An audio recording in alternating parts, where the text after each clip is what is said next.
Specific role বা মেনস্ট্রিয়া কোনো কিছুই আসলে এগুলো কোনো কিছু প্রমাণ হয়নি। আর প্রসিকিউশন পক্ষ তার কোনো ভিডিও ফুটেজ দেখাতে পারেনি।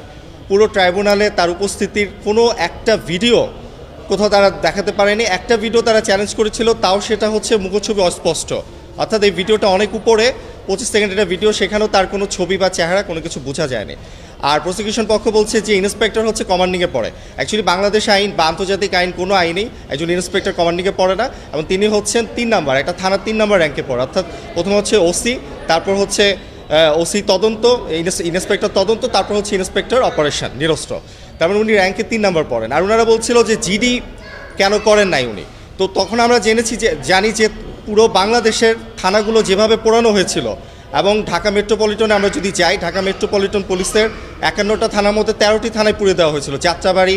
তারপর আমরা যদি যাই যে বাড্ডা থানা, ভাটারা থানা হতে শুরু করে বিভিন্ন থানাগুলো পুড়িয়ে দেওয়া হয়েছিল, এবং শাহবাগ থানা তো হামলা হয়েছিল। সেখানে সে জিডি করবে কীভাবে? জিডি করার মতো তার পরিবেশ বা পরিস্থিতি ছিল না, এত পরিমাণে পুলিশের উপর হামলা হয়েছিল ওই সময়। তো আমরা আশা করি যে ন্যায় বিচার পারবো, যেহেতু নুরেমবার্গ ট্রায়ালও 3 জন আসামি খালাস দেওয়া হয়েছিল, এবং পৃথিবীর বিভিন্ন আন্তর্জাতিক অপরাধ ট্রাইব্যুনালে অর্থাৎ যারা নিরপরাধ তাদেরকে কিন্তু সাজা দেওয়া হয়নি এবং তাদেরকে খালাস দেওয়া হয়েছে। এবং আমরা আশা করি সাদ্দাম হোসেন অভি।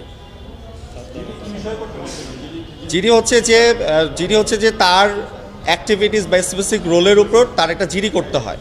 ওই জিডিটা হচ্ছে প্রসিকিউশন পক্ষ বলছে যে সে কেন জিডি করে না। অ্যাকচুয়ালি জিডি করার মতো কোনো সিচুয়েশন ওই সময় ছিল না। প্রত্যেকটা থানা যেভাবে পোড়ানো হয়েছিল, 51টা থানার মধ্যে 13টা থানায় পুড়ে দেওয়া হয়েছিল, বিভিন্ন থানায় হামলা হয়েছিল। জি, সাদ্দাম হোসেন অভি। জি জি, ইন্সপেক্টর আসুন।